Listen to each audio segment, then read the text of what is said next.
지난 주일이 어린이 주일이고요. 오늘은 어버이 주일입니다. 그런데 이 두 주일은 별개로 나눌 수 없을 정도로 매우 밀접한 관계를 갖고 있습니다. 자, 어린이 주일에 자녀 양육에 대해서 말씀을 드리려면은 자연스럽게 부모의 역할이 언급이 돼야 됩니다. 그리고 또 어버이 주일에 효에 관해 말씀을 드리려면은 자연스럽게 또 자녀의 역할이 언급이 돼야 되기 때문입니다. 그래서 오늘은 두 주일을 하나로 묶어서 부모와 자녀에 관한 말씀을 제가 준비를 했습니다. 주사랑 공동체라는 종교단체에서 운영하는 이 베이비박스가 있습니다. 이 베이비박스는요, 글자 그대로 아기 상자입니다. 아기를 낳고 도저히 아이를 키울 수가 없는 어머니들이 그 베이비박스에다가 아이를 맡기면은 그 아이를 잘 돌봐서 이렇게 그 양육기관으로 보내주는 그런 이제 역할을 하는데, 이틀에 한 명꼴로 그 베이비박스에 아기가 들어온다고 해요. 그러니까 이틀에 한 명꼴이니까 1년이면 몇 명이 그 베이비박스에 들어오겠습니까? 180명이 넘는 그런 아이들이, 갓난 아이들이 베이비박스에 사실 버려지는 거예요. 이 공동체가 2009년도에 설립이 됐는데, 그때부터 올 3월까지 그 베이비박스에 맡겨진 아이의 총 숫자가 1865명입니다. 어마어마하죠. 그 중에 절반인 934명은 아예 출생신고가 안 돼 있어요. 그러니까 그 아이가 태어났지만 부모가 출생신고도 하지 않고 그렇게 그 아이를 갖다 놨기 때문에, 여러분, 이 출생신고가 쉬운 것 같아서 어려워요. 부모가 하지 아니하면 굉장히 어렵습니다. 그래서 출생신고를 하지 아니하면은, 다시 말씀드리면 주민등록번호가 없으면은 이 아이는 국가로부터 아무런 지원을 못 받아요. 그나마 아기를 버리기가 안타까워서 이 베이비박스에 갖다 놓은 엄마들에게는 그래도 우리는 연민의 정을 느낄 수가 있습니다. 그래서는 안 되는데 오죽하면 그랬을까라는 그런 연민의 정을 느낄 수 있어요. 그런데 여러분, 이런 비정한 친모가 있습니다. 지난 2월 설 명절을 앞두고 경북 구미에서 굶어 죽은 것으로 추정이 되는 3살 어린 아이가, 여자 어린 아이가 발견이 됐습니다. 그 이유를 알아보니까 친어머니가 남편과 이혼을 하고 다른 남자와 살기 위해서 이 딸을 죽였어요. 그리고 이 딸을 방치한 것으로 드러났습니다. 그런데 더 놀라운 사실은 이 딸을 죽이고도 다른 남자와 함께 그 아이를 유기한 곳에서 멀지 않은 인근 빌라에 살면서 아이를 키우는 양육수당과 아동수당을 매월 20만 원씩 받아 챙겼다는 거예요. 여러분, 이런 어머니가 어디 있습니까? 아이를 죽인 것도 안타까운데 그 아이에게 주어지는 아동수당, 양육수당을 꼬박꼬박 챙겼다는 거예요. 이런 사람에게도 여러분, 엄마라는 호칭을 붙여줄 수 있을까요? 어머니라고 불러줄 수 있을까요? 그 고귀한 어머니라는, 엄마라는 호칭을 더럽혀도 유분수죠. 너무 안타까워요. 그에도 여러분, 비정한 어머니나 아버지에 관한 이야기가 얼마나 많은지 몰라요. 정말 우리는 나를 낳아서 길러주신 부모님이 계시다는 그 자체가 너무 큰 은혜예요. 오늘 방금 우리가 함께 나누었던 찬양에도 보니까 그저 당연한 것처럼 여겼던 게 다 은혜란 말이에요. 내게 엄마 아빠 계신 거 은혜고, 우리 자녀들 건강히 잘 자라준 거, 그게 은혜입니다. 여러분, 우리에게 돈이 없어도, 몸이 좀 연약해도, 가정이 좀 넉넉하지 못해도요, 가정이 있다는 거, 부모가 있다는 거, 자식이 있다는 거, 이 자체가 은혜라는 거예요. 이곳에 나와서 예배드릴 수 있다는 자체가 은혜라는 겁니다. 지금 우리 만나올에는 영상으로 예배를 드리고 있는데, 그렇게라도 예배 드릴 수 있는 게 뭐라고요? 바로 은혜라는 거예요. 오늘 말씀은 여러분 1절에 보시면 미가라는 사람이 에브라임 산지에 살고 있다라는 내레이션으로 말씀이 시작합니다. 자, 에브라임 산지가 언급되고 있어요. 보통 호남 하면은 여러분, 전라도 지방 하면은 뭐가 먼저 연상이 됩니까? 호남. 음식. 전라도 음식. 여러분 전주나 광주에 가서 백반 한 그릇 시켜보세요. 아마 비싸면 10,000원 아니면 8,000원 할 거예요.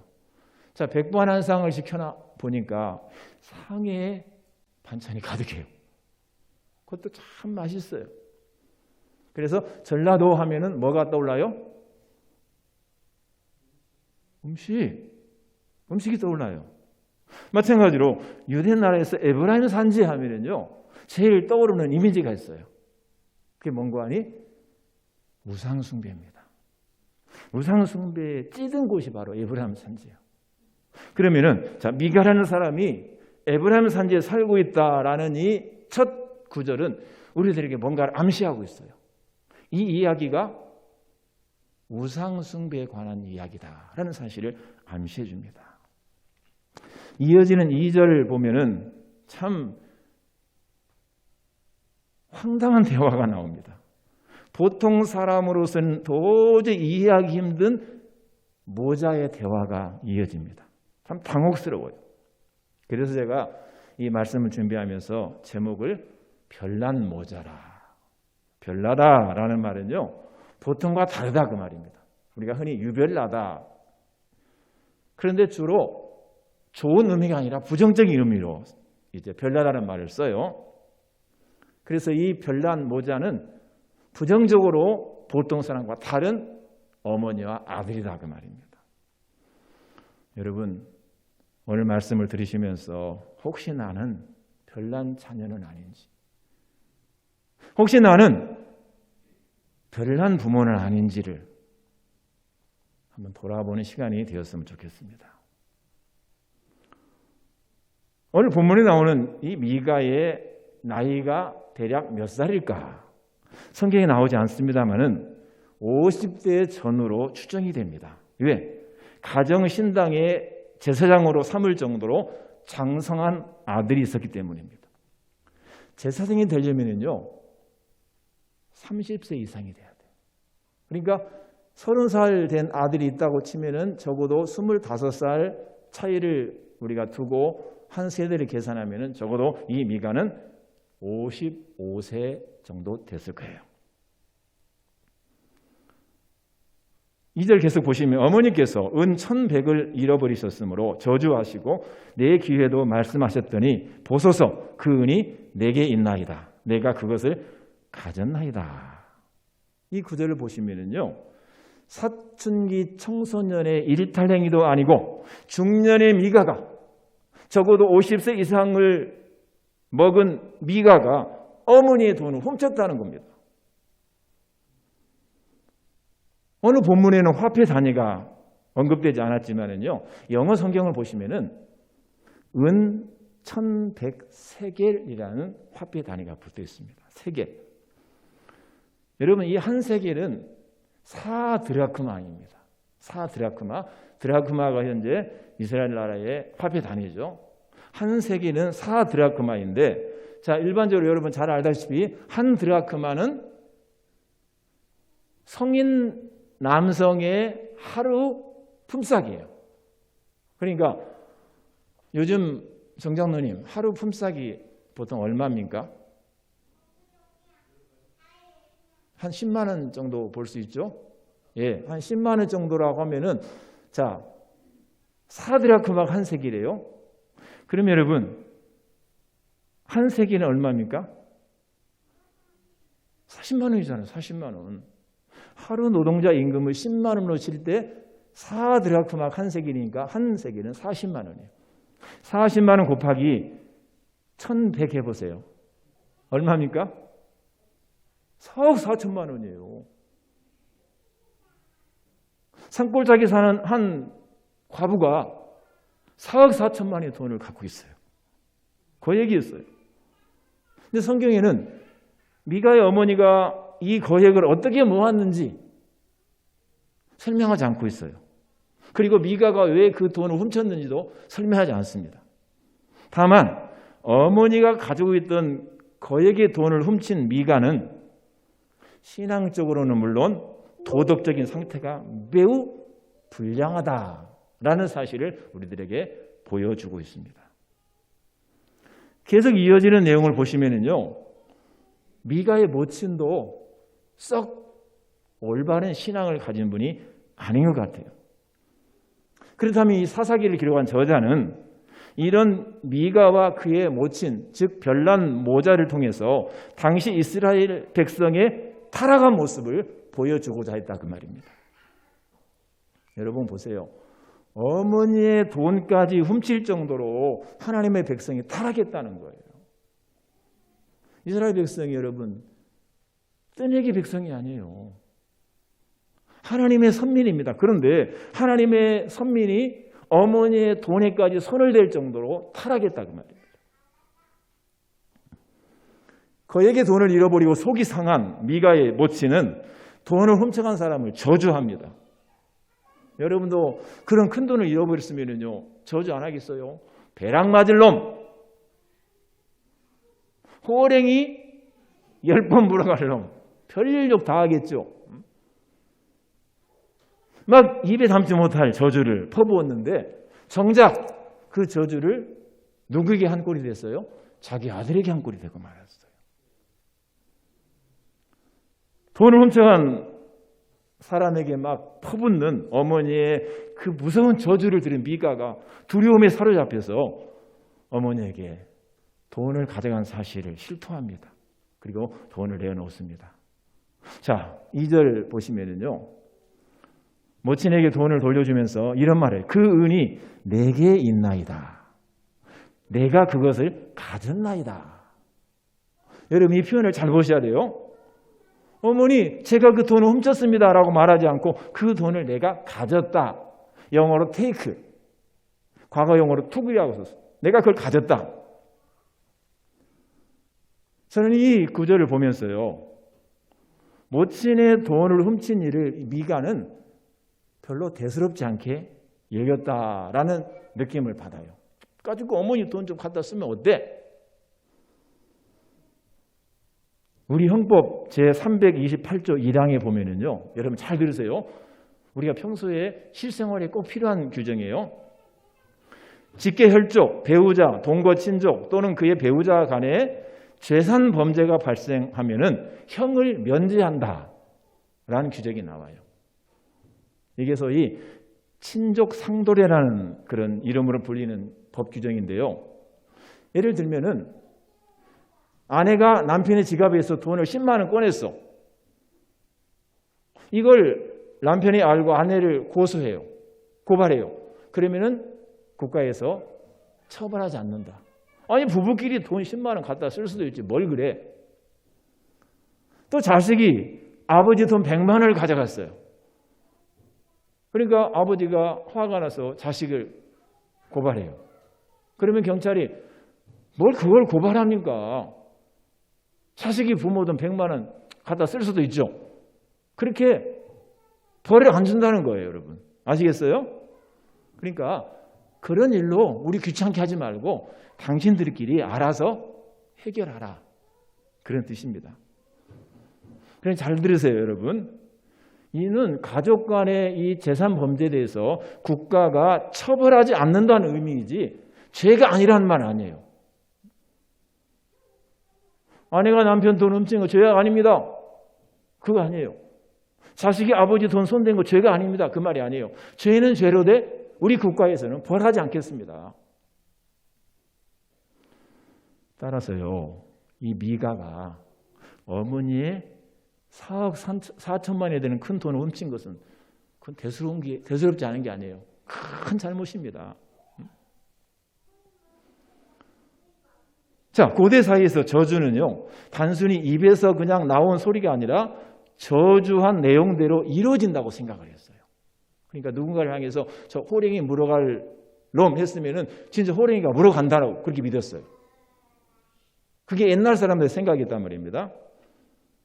그리고 반대로 내가 금방 저주를 했는데 그 저주를 무효하려면은 저주와 맞먹는 축복을 하면 돼요.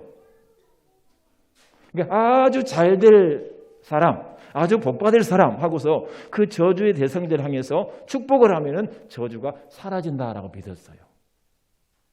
여러분, 이게 소위 우리가 말하는 엿장수 가위와 똑같았어요. 내가 말하면 이루어지고 또 내가 다른 축복하면 없어지고 우습죠? 그렇게 살았어요. 그러니까 바로 이 미가의 모친이 돈을 돌려주는 아들에게 바로 돌아서서 내 아들이 복받기를 원한다 라고 축복을 한 겁니다. 그래야 그 저주가 무효화되기 때문이죠. 여러분, 야고보 선생님은요, 이런 말을 했어요. 한 입에서 찬송과 저주가 동시에 나온 것은 마땅치 않다. 한 입으로 저주하고 또 같은 입으로 축복하는 것은 하나님의 뜻이 아니에요. 아무튼 아들에게 축복하면 저주가 무효가 된다고 생각하고 아들을 축복했지만은 그것으로는 부족했는지 미가의 모친은 내가 이 돈을 여호와께 바치겠다 그렇게 말합니다. 자, 여러분 기억하고 계시죠? 미가의 어머니가 가진 돈이 전부 몇 개? 은 몇 개? 1,100개예요. 그러면은 1,100개를 다 하나님 앞에 드려야 되는데 그 중에서 얼마를 드렸는 거니? 고작 200만 원만 드려요. 200개만 드려요. 이걸 보면 모친이 하나님 앞에 헌금을 하되 믿음으로 드린 게 아니었음을 알 수 있어요. 믿음으로 드린다고 했으면 말대로 실행을 했어야죠.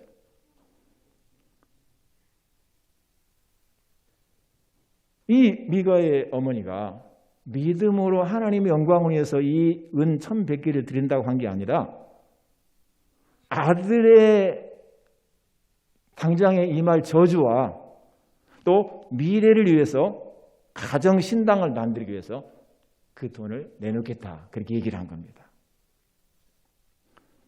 여러분, 이스라엘 백성은 하나님의 섭리라고 그랬어요. 세계 모든 민족 가운데서 유일하게 하나님의 백성으로 선택을 받았고 전능하신 여호와를 왕과 주인으로 섬기는 특별한 은총을 입었음에도 그들이 하나님을 경외하지 않고 하나님 말씀대로 살지 아니하고 하나님을 배반하는 삶을 살았습니다. 오늘날 저와 여러분도 마찬가지입니다. 우리가 흔히 기도할 때마다 하나님 천이 하나 만이 하나 나 같은 죄인 하나님의 자녀로 선택해 주시고 구원해 주신 것 감사합니다. 그렇게 기도하시죠? 그런 큰 은혜를 받았어요. 그래서 저와 여러분 하나님의 백성입니다. 하나님의 자녀입니다. 자, 그렇다고 한다면 여러분 우리는 어떻게 살아야 돼요? 하나님의 백성다운 삶을 살아야 돼요. 나의 생각이나 나의 말과 나의 행동이 하나님의 백성다운 삶이 돼야 된다 그 말입니다. 누가 보든지 나를 보고 아, 저 사람 하나님의 백성이다라고 고개를 끄덕일 정도의 삶을 살아야 된다는 겁니다. 근데 과연 오늘날 우리가 그런 삶을 살고 있는지, 내 모습에서 하나님의 백성의 모습이 나타나고 있는지 여러분 심각하게 우리 자신을 향해서 자문자답을 해야 돼. 아무개야, 너 하나님 백성이지? 하나님 백성답게 살고 있어? 정말로 네가 하나님 영광으로 살고 있어? 네 마음속에 나를 더 사랑하느냐, 돈을 더 사랑하느냐? 네 마음속에 나 여호와를 더 사랑하느냐, 명예와 권세를 더 사랑하느냐? 하나님은 여러분들에게 지금 묻고 계십니다. 여러분 거기에 합당한 대답을 하셔야 돼요. 그렇게 하나님의 특별한 은총을 입었음에도 불구하고 하나님을 배신한 그런 삶을 살았던 이스라엘 백성의 모습을 이 미가의 가정을 통해서 하나님이 우리에게 보여주신다고 말입니다. 은 1,100이나 되는 거액의 어머니 재산을 훔쳤고 그 이후에 어머니와 합작해서 가정에 신상을 만들어서 우상 숭배를 지은 이 미가의 모습은 당시 영적으로 타락한 이스라엘의 축소판이었습니다. 여러분, 오늘 나와 우리 가정의 모습이 2021년 대한민국의 현재 모습을 여러분 보여주는, 그리고 우리 교회와 우리 신앙인들의 신앙을 그대로 보여주는 거울이라는 사실을 우리가 생각하셔야 돼요. 나를 보고 많은 사람들이 현재 대한민국 교인들의 신앙이 저렇다라는 사실을 보고 깨닫게 된다는 겁니다. 여러분의 삶을 통해서 21세기는 오늘 우리 대한민국 백성들이 저렇게 살고 있구나. 도덕성은 저 정도고 삶의 가치관은 저렇게 사는구나 라는 사실을 우리 가정에서 우리 삶에서 지금 보여주고 있다 그 말이에요. 이걸 우리가 마음에 새기고 살아야 돼요. 그냥 그저 아무렇게나 살아서는 안 돼요. 내가 하고 싶은 대로 살아서는 안 돼요.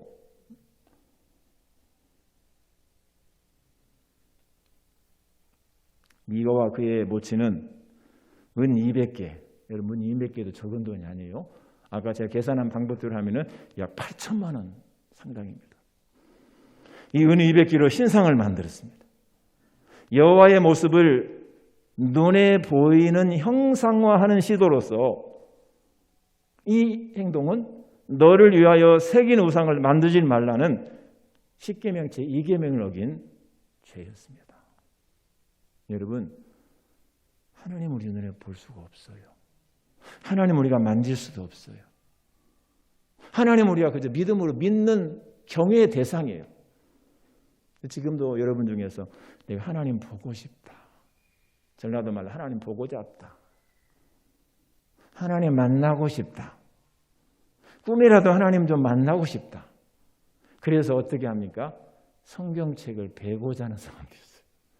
여러분, 성경책 베고자 하다가 참 운수 좋게 하나님 만난 분 한번 손들어 보세요. 있어요? 권사님 고개 끄덕끄덕 하는 거 보니까 하나님 만났어요? 성경책 베고자 하다가 하나님 꿈에 나타납니까? 여러분, 하나님은 절대 우리 눈에 볼 수가 없어요. 그 음성을 들을 수도 없어요.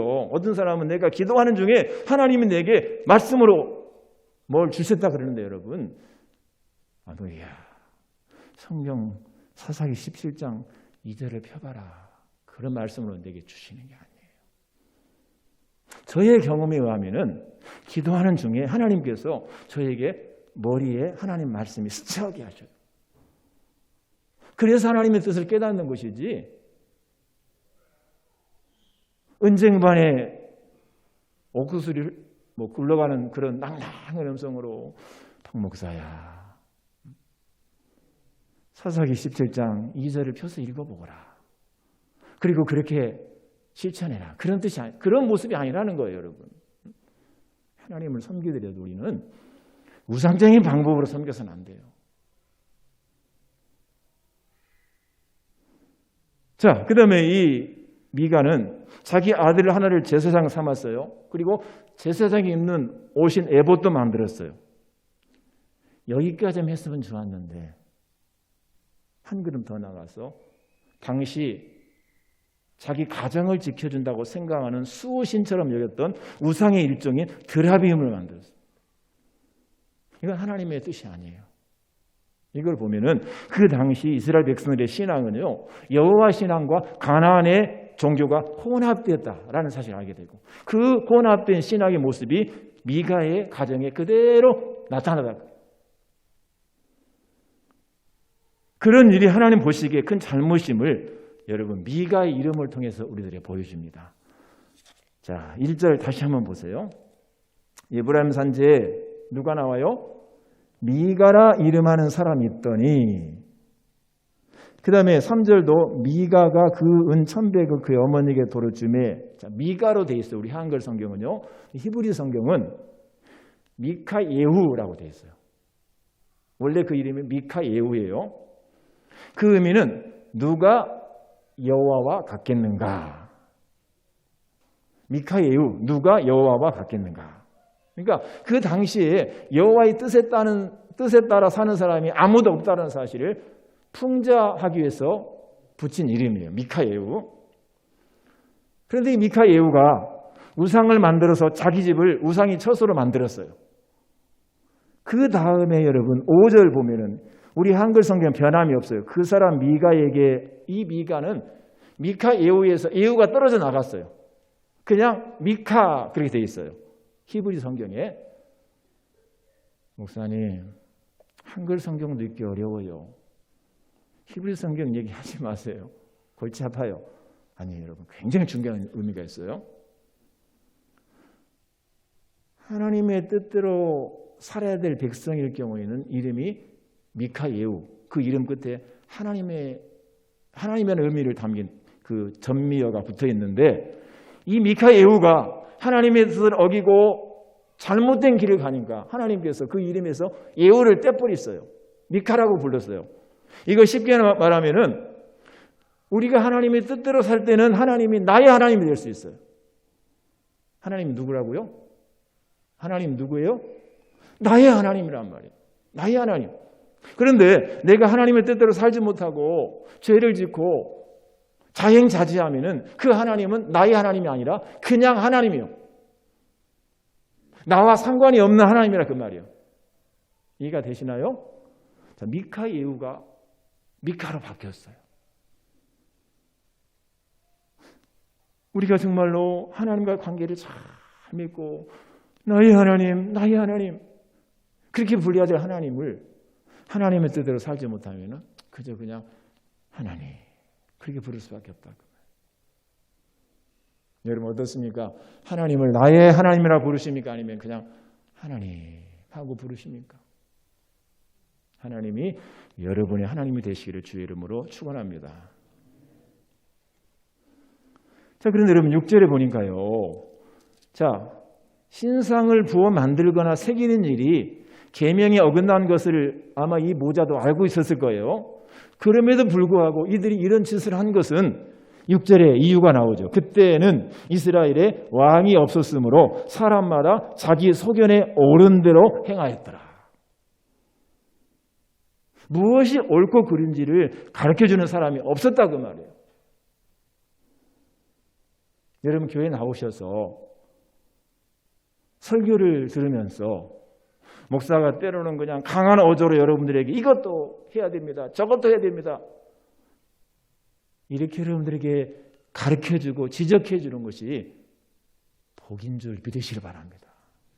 은혜예요. 은혜예요. 하나님 나를 사랑하셔서 내게 무엇이 옳고 그른지를 지금 가르쳐 주신다 그 말입니다.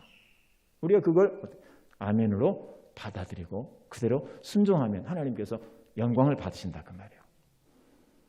근데 이 당시에는 무엇이 옳고 그른가를 가르쳐줄 사람이 없었어요. 그래서 이 미가와 그의 어머니는 신앙을 저버리고 우상숭배 죄를 짓게 된 거야. 오늘 이 시대 이 역할을 저도 해야 됩니다만은요. 우리 부모 되신 여러분들이 그 일을 감당하셔야 돼요. 우리 사랑하는 어머니 아버지는 내 자녀 손들에게 무엇이 옳고 그른가를 분명히 가르쳐주는 그런 선생님의 역할을 하셔야 됩니다. 엘리 제사장처럼 야야 그 안 좋으니까 남들이 뭐라고 하니까 하지 말거라. 그런 약한 교육은 안 돼요. 엘리가 그랬잖아요. 얘들아 되게 들려온 소리가 안 좋다.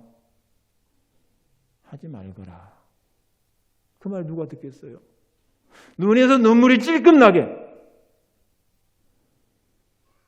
두 번 다시 그런 잘못을 범하지 않도록 무섭게 징계해야만이 잘못된 자식들이 돌아오게 되는 거예요. 이 일을 누가 해야 돼요? 여러분 오늘날 부모님들이 하셔야 돼요. 아무개야 교회 잘 다녀야 돼. 그걸로 끝나서는 안 돼요.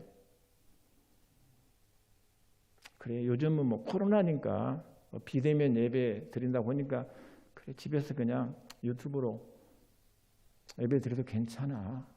괜찮죠.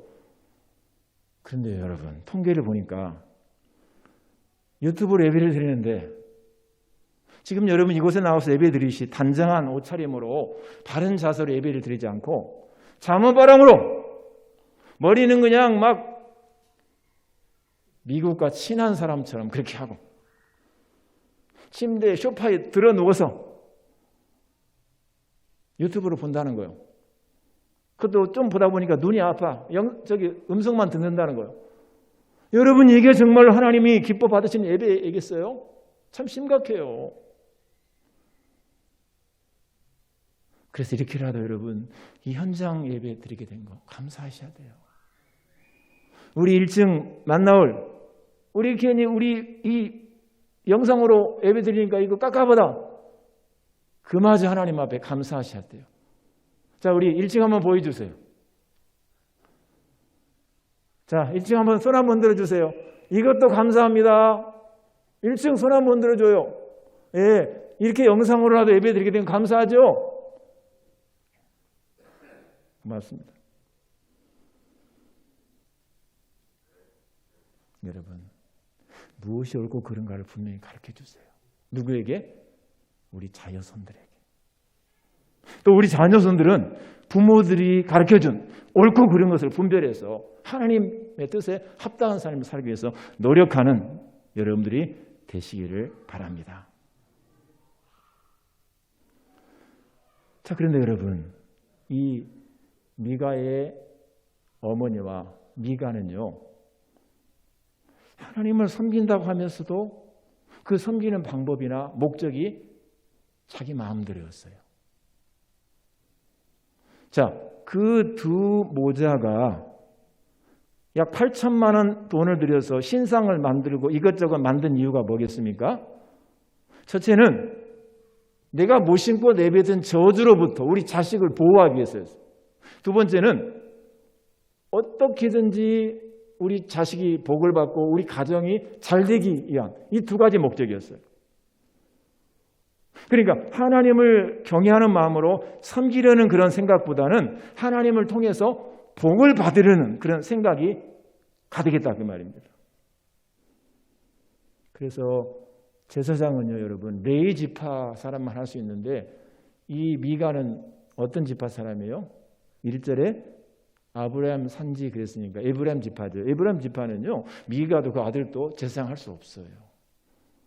근데 무자격자를 제사장으로 삼았어요. 자기 마음대로 한 겁니다. 그러니까 여러분 제사한들 제대로 드렸겠어요? 아무도 모르는 사람이 자기 마음대로 제사한다고 제사 드렸겠죠. 그 앞에서 아마 요즘수로 말하면은 아멘, 아멘, 할렐루야 그렇게 했을 거예요. 요즘 대한민국에도요, 여러분 무자격 목회자가 수없이 많습니다.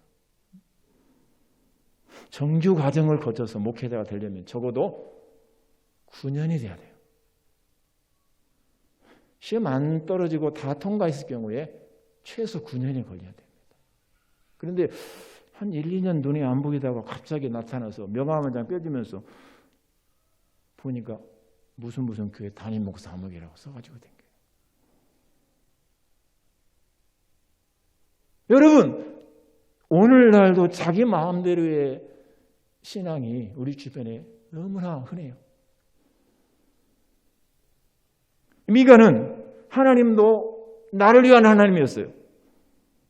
또 예배도 나를 위해서 예배를 드렸어요. 그 집에 만든 신당도 오로지 자기를 위한 신당이었어요. 오늘 저와 여러분은 절대 그런 신앙을 가져서는 안 돼요. 내가 하나님을 위해서 살아가야 돼요. 할렐루야. 내가 하나님의 영광을 위해서 예배를 드려야 돼요. 내 만족이 아니야. 이 교회도 하나님의 영광을 위해서 예배하기 위해서 필요한 집이에요. 나를 위해서 필요한 집이 아니에요. 출애굽 25장 이하를 보면은요, 모세는 하나님이 지시하신 그대로 성막을 만들고 성막에 있는 모든 기구도 하나님의 지시대로 다 만들었어요. 한 가지도 자기 마음대로 한 게 없어요. 그런데 아론의 아들들인 나답과 아비후는요, 하나님이 지시하지 않는 불로 제사를 드리다가 그 자리에서 죽임을 당합니다. 여러분 잘 들으셔야 돼요. 우리가 신앙생활을 하되 하나님의 뜻대로 행하지 않고 내 마음대로 하면은요, 그건 차라리 신앙생활을 하지 않은 것만 못해요. 내 마음대로 신앙은 너무 위험한 겁니다. 우리는 하나님을 섬기는 게 마땅하지만 더 중요한 것은 하나님이 원하는 방식대로, 즉 하나님 말씀대로 하나님을 섬겨야 되는 거예요. 이걸 가리켜서 계시 의존 신앙이라 그랬습니다. 계시 의존 신앙. 이 미가 모자는 하나님을 바르게 섬기는 일에는 관심이 없었어요. 하나님을 이용해서 저주를 면하고 세속적인 복만 받으려고 했다 그 말입니다. 무슨 수를 써서든지 저주를 피하고 복만 받으면 그만이다. 이게 당시 미가 모자와 또 그 시대 사람들의 신앙 자체였습니다. 여러분, 우리는 절대 그렇게 살아서는 안 돼요. 너희가 먹든지 마시든지 뭘 하든지 다 하나님의 영광을 위해 살아 라는 말씀을 마음에 꼭 새기시길 바랍니다. 오늘 말씀 보니까 미가는 그 모친의 잘못된 행동, 잘못된 신앙을 그대로 이어받았어요. 돈을 사랑했던 모친의 욕망을 그대로 이어받아서 어머니의 거금을 훔쳤어요. 또 하나님 중심의 신앙이 아닌 그 신앙을 그대로 이어받아서 미가 역시 사이비 신앙인이었어요. 부모님의 신앙과 삶이 자녀들에게 그대로 이어진다는 사실을 우리가 이 말씀을 통해서 우리가 깨달아야 됩니다. 우리 교회 어떤 집사님이 새벽마다 제일 먼저 나와서 기도를 드려요. 조율 불을 켜고 음악을 틀고 기도해요. 제가 4시쯤 일어나서 CCTV 화면을 보면 그 집사님의 차가 딱 파킹되어 있어요. 아, 왔구나. 도대체 몇 시에 일어나? 하고 물어봤더니 저 3시 조금 넘어서 일어납니다. 일어나서 30분 정도 샤워를 한답니다. 왜? 하나님 앞에 나갈 때 단정한 모습으로 나가야 되기 때문에. 그리고 교회 오면은 4시가 채 못 돼요. 그래서 아니 젊은 사람이 잠도 자야지 힘들지 않아? 라고 물어봤더니요. 목사님, 어릴 때부터 우리 어머니가 그렇게 가르쳐 주셨어요. 새벽 예배 나갈 때는 일찍 일어나서 깨끗이 씻고 단정한 모습으로 나가서 기도하라고 배웠어요. 그래서 제가 습관이 됐어요. 여러분, 그렇습니다. 우리 부모님들은 자녀들에게 여러 가지 가르치고 물려줄 유산이 많지만요, 가장 중요한 것은 신앙의 유산입니다. 훗날 자녀들이 성장해서 우리 어머니에게 그렇게 배웠어요. 우리 아버지가 그렇게 본보여 주셨어요. 라는 그런 고백을 한다고 하면은 그 부모는 성공적인 신앙인입니다. 일부 잘못된 여성으로 인해서 어머니라는 숭고한 이름이 더럽혀진 이 시대, 우리 신앙인들만큼은 믿음의 어머니가 되시고 믿음의 아버지가 되셔야 됩니다. 돈을 사랑함이 일만하게 뿌리라는 말씀처럼 돈을 사랑하여 모친의 돈까지 훔친 미가와 같은 빗나간 자식이나 또는 잘못된 신앙인이 되어서는 안 된다는 사실을 이 아침에 우리 모두가 마음에 깊이 새기시고 이후로 하나님 앞에 더 올바른 삶을 사는 저와 여러분이 되어야 될 줄